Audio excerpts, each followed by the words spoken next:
Welcome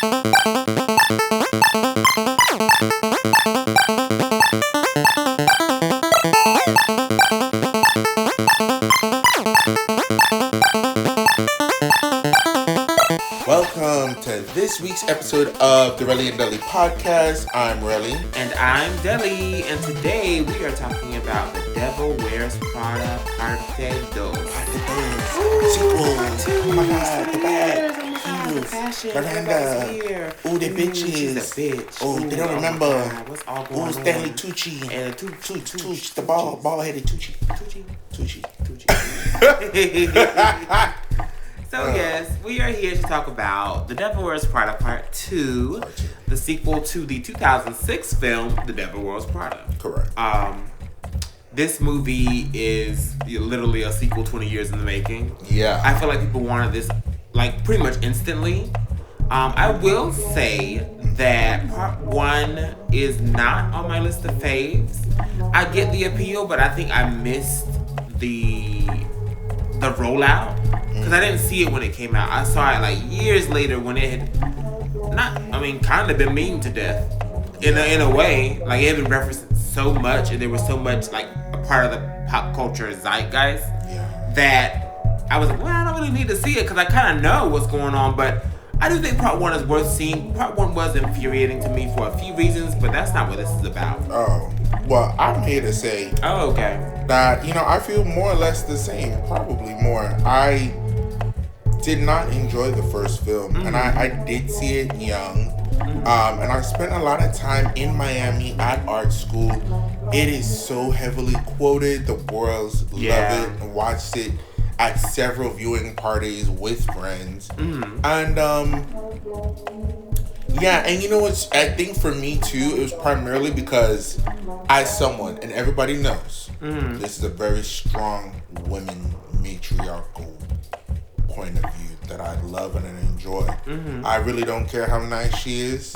I love strong women. I love strong evil women. All the way back to my Power Ranger days. Love them. I strong on my diva talks. But I can't stand Miranda Priestly. Oh, I don't like her. I did get the hint. I got that hint from you. So what's that about? I really don't know. Cause it seemed like you would like her. It seemed, all the signs point to that. History and data shows that I should be like a fan of hers. And I watched this young, and I watched it several times in college, but I don't know, I just wasn't a fan. But I love Meryl, love Stanley, love Anne. And I'm growing fond of Emily. I love your name. And I know you love Emily Blunt too. So I do love Emily Blunt. It was like, we're going to watch this. There was people that we really enjoy in this film. And I personally think, spoiler alert, that this is a much better film than the first film. Okay. I agree with that. I do agree with that. Don't know what like the diehard core fans are thinking. I spoke to like 1 or 2 people who really did enjoy it. But yeah, so excited to take a look. And I just think it was a more fleshed out film. I think so too. And I think it's just I think it's one of those things too where the type of movies that we want now and like now have changed over the past 20 years. I think you could get away with more for movies around 2006. Like it didn't have to be, as fleshed out, as tight. Not to say that all movies now are that, but I do feel like there's there's a learning curve on that.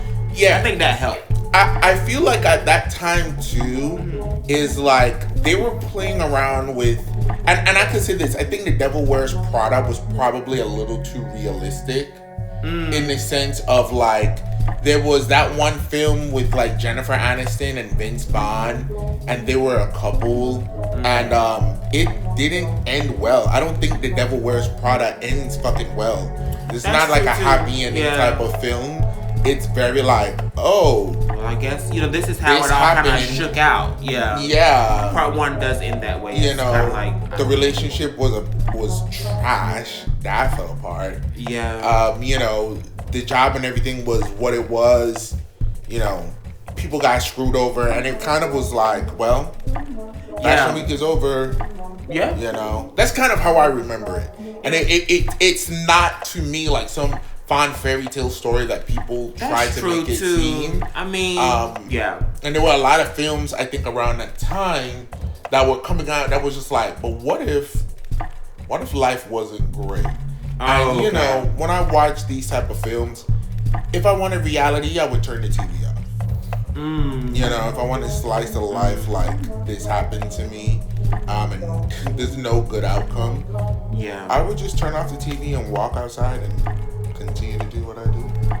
That's true. You know, that's a good point. I do think there was a turning point around that time, the early '80s, where they were very, you know, not slice of life, but like just a hard segments. In movies, as far as like the storylines. And you coming off the 80s where some things were dark, but you normally had a good ending. The 90s I felt like was super bright and everything was ended well. And then the audience is starting to take that turn where like, oh, this is, maybe it's not so good. Maybe the villain did win. Maybe no one's happy. Maybe, you know, it's that type of thing. So before I jump into our 4 points here, I do want to talk a little bit about the director. The director here is David Frankel. He also directed the first one, so we do love that. We have a lot of returns, and I'm happy that the director also returned because he's gonna, you know, give it that same stamp. This director also did Collateral Beauty, which was, I think, heartbreaking, but I haven't seen it in a while. He also did Marley and Me. Hope Springs, The Big Year, One Chance, Jerry and Marge, Go Large. I want to see that. That's based on a true story.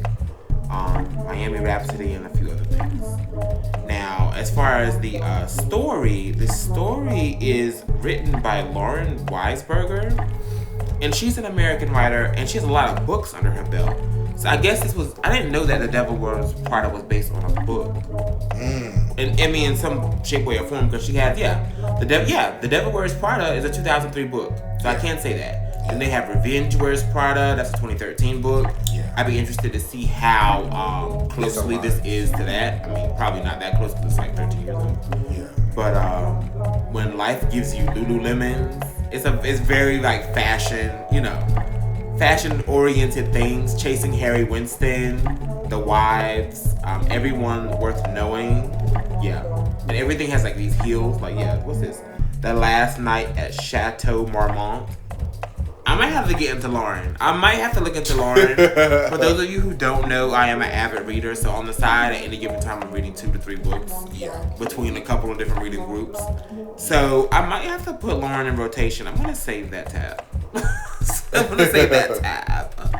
So now we're going to jump into our 4 points as we do. As you guys know, we have our 4 points. Story, acting and dialogue, cinematography, and sound design. So let's go and jump to the story. Again, this is a sequel that's 20 years in the making. The story itself can feel a little beat by beat, but I'll give you a little synopsis. So through a series of circumstances, Anne Hathaway's character, Andy, ends up getting fired from her job. Simultaneously, Miranda Priestley at Runway has just got caught up in a scandal. As a scandal, I think she said they were lied to about the sourcing of some material, and it kind of came out that, you know, the material wasn't from a great place. A sweatshop's involved.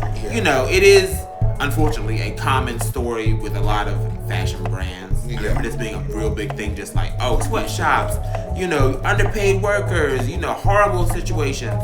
So she's caught up in that, and Andy is brought in to be the features editor, head of features. And, excuse me, Andy was doing pretty good at her journalism thing, because at the end of part 1, that's what she decided to do. She decided to leave all this fashion stuff behind and just go do her actual journalism thing that she wanted to do. And that's where we kind of pick up with her. And so she's brought in to be the features director for Runway to spin this story or to you know, soften it. And that's kind of where we're all at. And we go in from there. For the story, I gave it an 8. I do think it is a bit beat by beat, but there were some surprises. There was a couple, actually, I was like 2, 3, maybe 4 surprises in here that were like, oh, and it kept, every time I got a surprise or every time they did something that wasn't what I thought, it went up a point, honestly. True. Cause there are some things that felt kind of formulaic, and then the way the story kind of unfolds, you learn more motivations, you learn more like behind what went on. Yeah. That elevates it. So I do think it was good. I do think this is a nostalgic situation. There's a lot of I'm not gonna say a lot, because I'm not a huge fan of the first, as I already mentioned. So I don't know that one like by the back of my hand, but I did notice a few callbacks. There might be a lot of callbacks, but I noticed a few. Yeah. And I feel like if you like the first one, I feel like you're gonna like this one. I feel like you're gonna love this one, because I do like this one much better than the first one. Yeah. It was crazy. The way Andy got fired from her job at the Vanguard. Yeah. Yeah. But I think it was very realistic. I gave it for story a 7.5. I do think, which I don't think I've ever given like a half a point on like an official score, but I'm gonna start being more precise and at least introducing my half points and scores on like individual categories, right? See how it shakes up. But I think it was a pretty solid story. I think it was set in a very realistic fashion in the sense that both of their industries, both of their companies are shooken up based off of the level of modernity that's happening both in digital media, in fashion, how it's affecting print. And that's really what was going on with Andy's job at the Vanguard. And then it became a problem for Runway in the present day. You know, they talked about how the budget was getting slashed from the amount of money they were getting to do photo shoots and going on locations. And now it's like, go down to this Hilton parking lot and fucking saunter around in some apparel and make TikTok content, you know? And it was very dark in that regard, because these are very much real things I'm sure that's happening. And brands and companies and illustrations, publications are being impacted today. And I think it did it in a way that was authentic. It wasn't really preachy. Not that there's anything wrong with being preachy. But it was very matter of fact, like, yeah, girl, this is what's going on. And, you know, most people aren't really considering what's happening to us and the industry and the brands. The struggles between advertisers and the brands and the different publications like Runway, and how, like, you know, we need each other and what that bartering system looks like. And, like, you know, what that struggle looks like. We also did get to see a bit of a softer side of Miranda. And when I say soft, I mean jello soft. Like, she was weak when it came to the business, the company, the advertisers. She really did whatever the hell they said and whatever they wanted. And even Andy was like, girl, what the hell is this? You know? So there was that dynamic, but I do feel like it was a bit of a hard reset, because Miranda right out the gate was a bitch. We can say that because she's meant to be a bitch. You know? Like, let's be actually serious. And this isn't about her being mean to men or any of that shit. She was mean to everybody. And she just wasn't kind. And I did feel like, okay, there was some softening to a degree in the first film, you know? But we did get to see that her marriage is in a much better and healthy place. Oh, absolutely. So I was so happy that wasn't a reset in that regard. And she did acknowledge, you know, the pitfalls that she experienced 2 decades earlier in her career. But there's certain things like her relationship, you know, with some of her employees still. We did get to see how some of that shit changed in a 2020 society with these Gen Z kids. Like, they were like, bitch, HR was on her ass. And I thought that was very funny, and I thought it was very interesting, because it's like, girl, you really can't say that, you know? I'ma ruin one thing in the film. We see a scene of her hanging up her own coat. Yeah. And that was actually like, crazy. Is she hanging up her own coat? Yeah, because in the first one, if you guys don't know, she just would just walk in and just throw it on the desk. And it was Andy's desk, because she was like the new girl, the assistant number 2, I guess. Yeah. To the point where her name wasn't even, she didn't even call her Andy, she called her Emily. Because the other girl was named Emily. So you are an Emily. But yeah, she just throw the coat down, no matter what kind of coat she was wearing, just throw it on there. And so, little things like that do kind of show that Miranda has, changed over time, whether she wanted to or not. And a part of that is, like you mentioned, where she's kind of like bending the knee to these advertisers because she sees, the writing on the wall. Like times are changing. Print is out of fashion. No pun intended. Maybe. And so, there's times are changing. Yeah. So the writing's on the wall. Yeah. She understands that. There was something I thought I was going to put in here, or something I thought I was going to say, but maybe I already said it. Anyway, acting and dialogue. Now, the acting and dialogue, I gave a 10. Because everybody is exactly who they're supposed to be. And they did a great job getting all the main players back. We have, of course, Meryl Streep as Miranda Priestley, Anne Hathaway as Andy Sachs, Emily Blunt as Emily Charlton, Stanley Tucci as Nigel, Kipling. We have Kenneth Branagh back as Stewart. We have our girl Tracy Toms back as Lily, and I thought that was great. I do remember what I was going to say, and this is the thing. Too late. It's okay, because it has to do with a character. And so I hate that they shoehorned in a love interest. It was unnecessary completely. For me. And they did the same thing recently in another movie I watched called Crime 101. There was a love interest in that, and you don't need it. And I think in Crime 101, at least it had like a payoff to be like humanizing. But for this, there was really no payoff. I don't think that love interest needed to be there.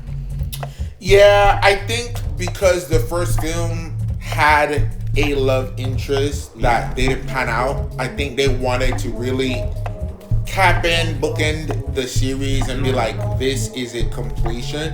Which, of course, she doesn't need a man or a love interest to make her complete. She has a job, and that can already be enough. But at the same time, if she wants a love interest, like, I do think that she did want love. At one point. So, I do think it was unnecessary. Did it hurt the story? Actually, to a point. Because it was the fight and the disagreement to me was like, girl, what are you? The guy was making the stuff about him unnecessarily, and with that, it was so real that it was annoying.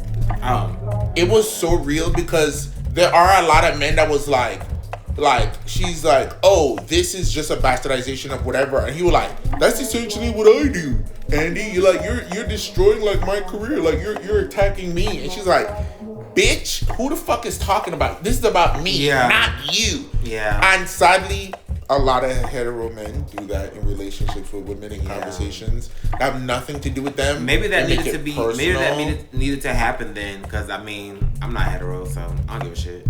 But it didn't really speak to me. Or maybe it spoke to someone, and they were like, "Oh, I'm so happy that was included." But to me, it was like, that's all unnecessary. It was unnecessary. You have your friends. You're moving. You have your work. Like, we could just focus on that. We don't really need all the other stuff. But I'm gonna say something, and I don't want to hurt no feelings. For the feelings hurt, I didn't want to. I want that to be said. But I feel like if we were gonna have if we were gonna have a love interest, I needed him to be sexier, more interesting, more ridiculous, better in several different ways that I just don't think this guy was. Yeah, he took an approach. I don't like. He wasn't even like her grounding force. Not really, because the blow up. Yeah, there wasn't anything, or he should have been a consistent. We also didn't need the fall through. If he came in and it was perfect and he was backing her, we didn't need the fallout. And it wasn't like a conflict, then that would have been good. Because then the conflict was also stupid. Him being an architect, a contractor actually. Oh, okay. Was interesting, and the parallels was a thing. But if he had approached it from a different vantage point and still managed to tie the two in and just been like, hey, I support you and you could understand this, or like this is why this perspective is different. But I know that you can like understand and make this connection and fix Runway and do whatever it is that you need to do. Absolutely. But it wasn't that. It was like a stupid fight, and I'm like, girl, whatever. I don't know, mismatch. Yeah. Sorry to say. I don't know. I think if he was there, he should have just been, that rock, that sturdy, down to earth, somebody to ground her and keep her on, to champion her and like help her with her stuff. Like if he's gonna like help, like don't. Yeah. But the whole fallout. That was another beat by beat moment where like, okay, we all are gonna fall out, and this is gonna happen. This is gonna happen, and by the end, we're all gonna come back together. All that stuff. But I will say a standout as far as acting and dialogue is Simone Ashley as Amari. Icon. Absolutely amazing. Icon. She is Miranda's new assistant.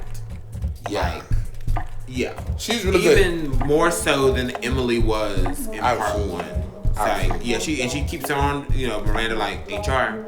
You can't say that. Yeah. It's those a whole are some different of the vibe. best moments. It's a different vibe. And I will say that's actually some of the best moments I enjoyed with Miranda too. Was like, one, her candor was crazy, especially because she wasn't really getting at people for all the time. It was her just talking about like, I'm going to jump off the roof. Right. And they were like, no, you can't. I have some great lines documented here. I can't. I'll dig into that. Oh, but first, Sure. I gave it a 9. Yeah. I do think that everyone pretty much hit the mark. I feel like Emily is ridiculous. And it was a bit of a roller coaster for me. It's like, am I enjoying this? Ultimately, the answer is yes. Because it went far enough where it was enjoyable. Was it Justin Theroux as her love interest? That one guy. Yeah. That was up or down for me. But one of the things I didn't like the most is how pissy Nigel was. But then, we got a resolution at the end. Oh, really? But I did ding them a point because I was like, you tried to fake me out. Because I was like, Nigel, I know it's been 20 years, but you being really super sassy towards Andy, I won't really here for it. I understand why. And I know, like, it was really for her betterment to a degree. Yeah. But it was certain things that I'm like, I hate when I walk into a room and it's like, oh, we haven't seen each other for so long, and it's like, where's the growth? Well, you're still that girl? That's interesting. I want to leave. Ooh. And I even wrote that in my notes. There was times when I was like, Andy, you could go home. You could just go home. Like, I would have walked away. The whole train situation. Yeah. I wasn't going back to work. Yeah, but I mean, she needs a job. I mean, I could work from home. I have a laptop. I'll see you tomorrow. Oh. Because it was certain shit like... That's going to make things even worse at Runway, honestly. You ain't got no business working from home. And we're all here. Absolutely. Yeah, so that, But, I understand, but, it was a bit of a reset in that regard. It's like the fight. Where's the fight? Being snarky, her coming back around and making sure she's trying to please Miranda. Yeah. It was a bit of a reset, but... Yeah. But I know how that could be, too. Like, there are some people that you get around and you will fall back into place in that type of energy, in that groove. Because they never really resolved what went on with them. They just parted ways. Yeah. So, yeah. That's why it was fun to see Emily show up at Dior. And she won't fucking with Miranda. Emily at Dior, honey. Was stepping all over Miss Presley, she knew where she stood. And she was and like, it was on her damn neck. That part. Yeah. Okay, and I got these Manolo Blahniks, baby. Exactly. Careful for the heel don't get you, girl. Do what I say now. This is what I want. Exactly. And that dynamic was very refreshing. It was. And it was good to see somebody not, take her shit, actually. Absolutely. But yeah.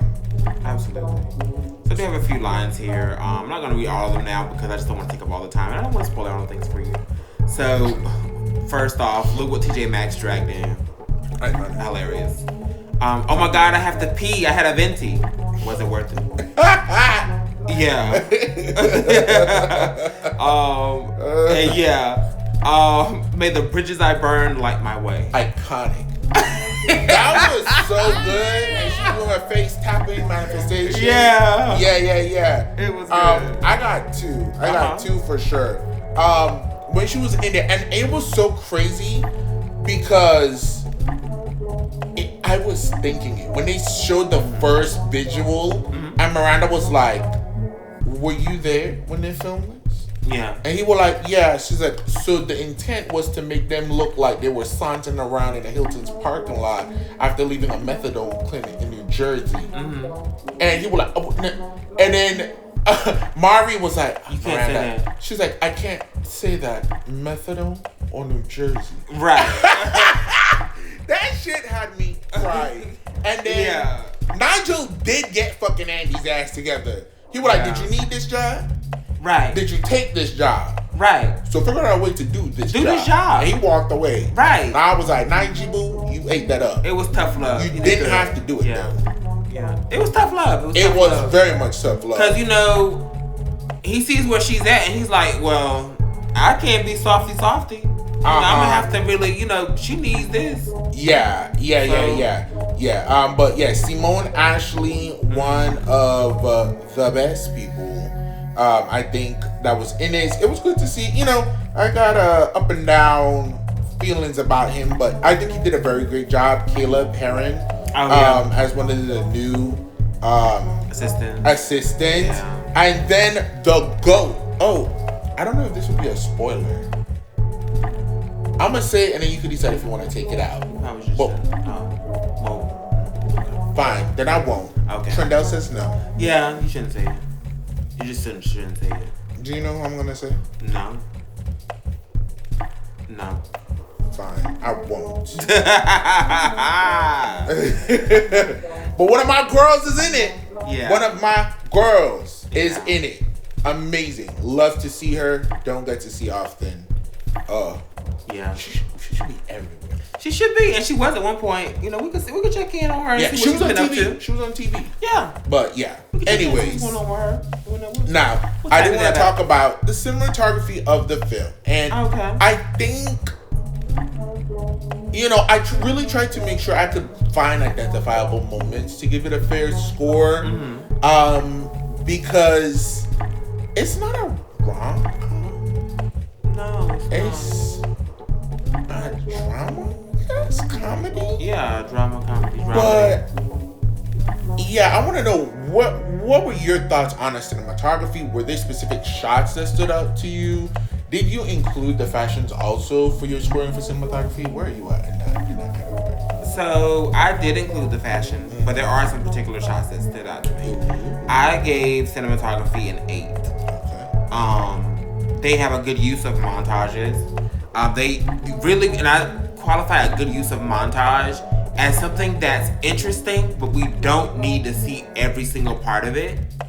It's like she was trying to land a specific interview or do something that was really, good for the magazine, was going to please Miranda. Andy was. And they did a great montage of her making moves trying to get to that point. Whereas if it wasn't like quick little somethings, it would have been a time suck. So they used that technique wonderfully. And they did a couple of other times too in different things she was trying to do. Very good. I have it in air quotes here, office cam technique. They do a lot of snap zooms, a little shaky cam. It's almost like you're on the streets with them. Like you're in the city of New York with them and it's kind of shaky and they're just, you're just following along. Yeah. So I thought that was a good use.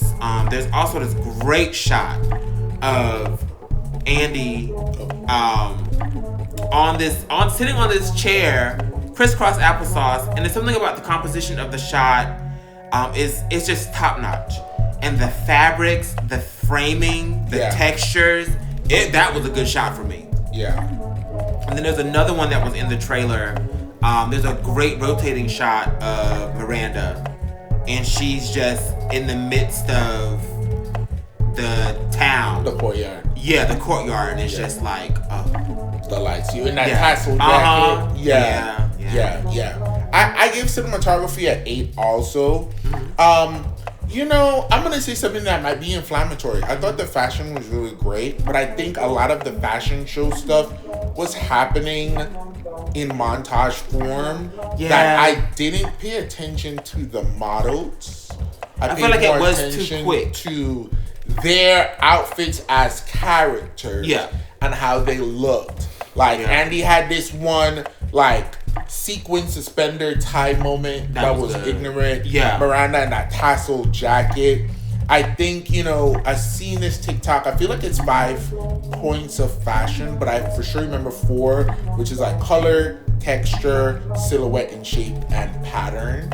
And I feel like, you know, they did a great job of it and like accentuating it for the camera. There are certain things that like the rhinestones, the diamonds, they were lit so perfectly for the film that, you know, they looked amazing. And I think like their looks were so good. Mari was really stepping and walking. Everything she wore was great. And I really enjoyed it. I do think there were some fun transitions. Like the montage in Milan, I think was really good.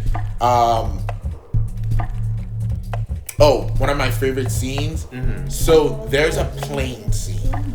The transition as they go through the cabin from first class to business class to coach. Exactly.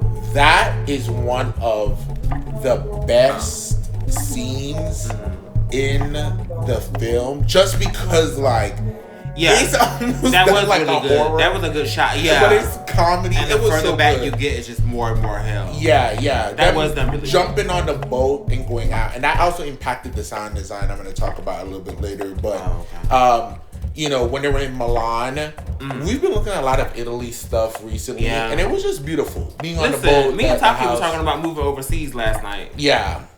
Italy. It's just, look, okay? I'm trying to find a spot that's good with the gays who are also black. But I'm good with Italy. It's gorgeous out there. It is really nice. It's really nice. I did want to talk about some of the looks a little bit. Just a couple. Andy has this backless number with like these rivets along the collar and the sleeves, and everything's in navy blue, and then she has a tie. It's such a great look. Miranda's jacket you mentioned previously, that tassel jacket was ignorant. Emily has this crazy look. Honestly, when you meet Emily, is she in that fitted corset tank? With the dior and the button out? Like, girl, that's everything. And so she also has another look later in the film. It's all black, and she has this like little veil with this little dotted veil off to the side. I love a fucking veil. Just a little piece of one, just enough to cover like one eye. The most absurd. First of all, head accessories for women, hats, fascinators. When I tell you, it is one of my favorite things. And we've talked about this. I think it started for like my mom's wedding. Her headpiece veil, that's like this beaded pearl, asymmetrical. The most absurd thing. And I remember being a kid and watching it, and I was like, my mom is a princess. She's a queen. This is the most ridiculous. Because I've only ever seen like the old school traditional ones, like in like movies and stuff. And seeing that, and then my mom always had like a pillbox hat or a really good hat. And I love seeing it. And seeing Emily in that, I forgot about it. It was so good. The looks were really great. The looks were really, really great. They gave us this. We went to a special viewing, like we got a sneak peek early premiere. Yeah. And they gave us this magazine, issue of Runway. Of Runway. I'm interested. We haven't opened our issues yet. I know. And they gave us sunglasses too. But I'm hoping that the issue is just full of great looks from the movie. Yeah. I want to open that and see what's going on. But yeah. Maybe because, they said that the designer, they had a lot of fun even dressing Emily in stuff that wouldn't make it into the movie. Oh. And spoiler maybe alert, there's some outtake. It might be. Or some cut looks as well. That'll be inside the book. Now that would be great. That would be great. Yeah. Ooh, I can't wait. So now we're on to our final category, sound design. Now, I didn't really have a lot for sound design. Ooh. I feel like I'm at a bit of a loss. Now I will say this, that I think the theme from part 1 is reused in this, which I can't confirm or deny that. I think it is because that melody did sound familiar. Just the score or whatever. Yeah. And there's some great needle drops, of course, because it's fashion. You got some great needle drops. So all that being said, I gave it a 7. But aside from that, I don't really have any this moment here for sound design was phenomenal. Right. But it's better than average, and I do recognize the needle drops. What did you give it? Okay, I actually gave it a 10. Ooh, see, he's a sound guy. He's good. He's a sound guy. You heard it here before. Yeah, I depend on that because I know that he's gonna go in deep with the sound, the music background and all that good jazz. Yeah. So, the Devil Wears Prada 2 soundtrack. There's actually 2 versions of the soundtrack that exist. This was done with 20th Century Studios, used to be Fox, and Interscope Records. There are actually 3 original songs that were made for the film, which we love, by Lady Gaga. One of which features Doechii, and then Sienna Spiro and Easy Escobar also did original songs for the film. And the official soundtrack is actually really huge. I don't even know if all of them played inside of the film. I don't think. But Dua Lipa, Miley Cyrus, SZA, Ray, Ledisi. But it was a very big crafted soundtrack. And then there's also a score-only soundtrack by the composer Theodore Shapiro, featuring 20 tracks. It's like a 40-minute soundtrack just of the musical score and instrumentals was also released without the music for the film. The film does have different storybook moments. The film actually opens up with End of an Era by Dua Lipa. And it scores a montage where, Andy is at the beginning. We kind of see the both of them doing their thing. And then Andy wins her award. While simultaneously being fired. That is crazy. That was a good time actually. Looking back on that. Because they're both just doing their own thing and they both hit a screeching halt. End of an era, bitch. Right, okay. That's really good. And then we have Mr. Eclectic by, I believe it's pronounced Laffey, Leufey, Laffey. That's what was playing during the Hampton party. And their arrival scene when they go to the Hamptons. We have some really great fashions there too. That's true too. And that was pretty really good cinematography. Great. Yeah. Oh, that was some of the most beautiful shots. Actually. Of course, they had Vogue by Madonna playing during the Milan montage. And then, Just to Be With You by Anissa. That was the song that was playing when the ladies snuck off on the boat in Milan. And they were going to the guy's house. And it was very 007 vibes. It very much was. And then, of course, we had Runway by Lady Gaga and Doechii. That plays when the final runway look of the night, the final runway scene. So I gave it a 10 because it really did have these storybook moments.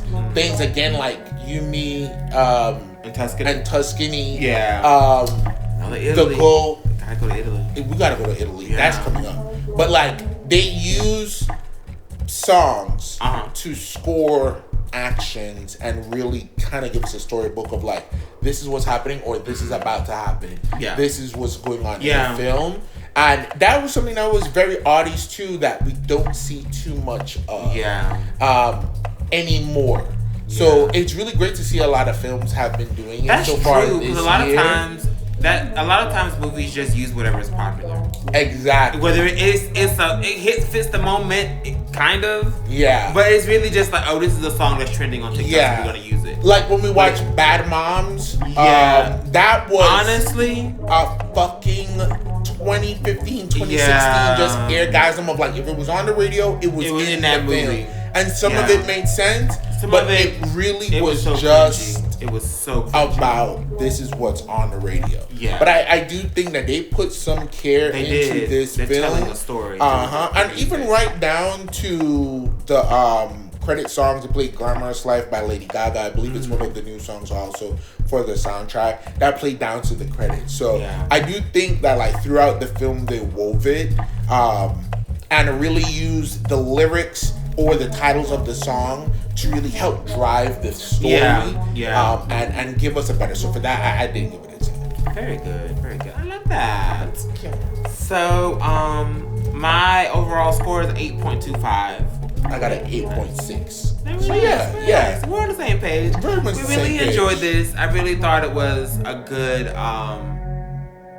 evolution of the characters, like an evolution from part one.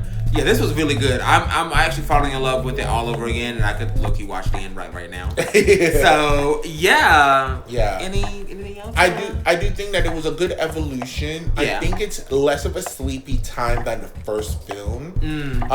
And I would be interested to watching the original one more time. Compare even elements like the sound design and the story, because I really don't have anything in my mind of like how that was crafted together as a complete package. And I really just remember it just being more of like a somber moment and really just intense.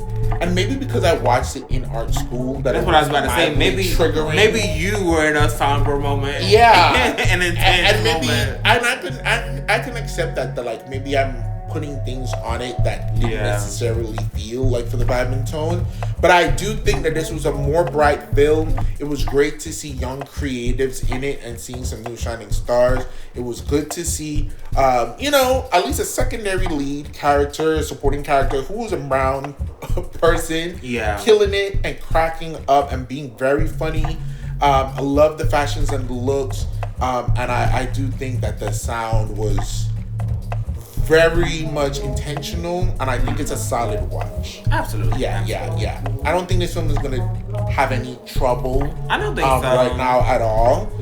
So we probably don't have to tell you to go and watch it, but I do think that you should. It's a good time. Go out there, take a look at the film. Let us know what are some of your favorite looks. Let us know if you're able to catch an event in your location and you get one of the books, and if you've opened it and taken a look at it already. And let us know what are your thoughts from the first film to this film. Are you happy with the conclusions, the love stories, the roles, and the twist of what happens with Runway? Thank you so much for joining us here on the Relly and Deli podcast. Please make sure that you check out our Reddit reads that we just dropped this past Friday. We have some of the worst boyfriends and husbands out there. Rough. We put some stories up, and we're already now in May, so get ready for our Mother's Day crossovers that are coming with the Real Talk and Banter podcast. That part. So much for you in store as we are approaching the final half of season 2. That part. We love you, boo. We love you. Bye.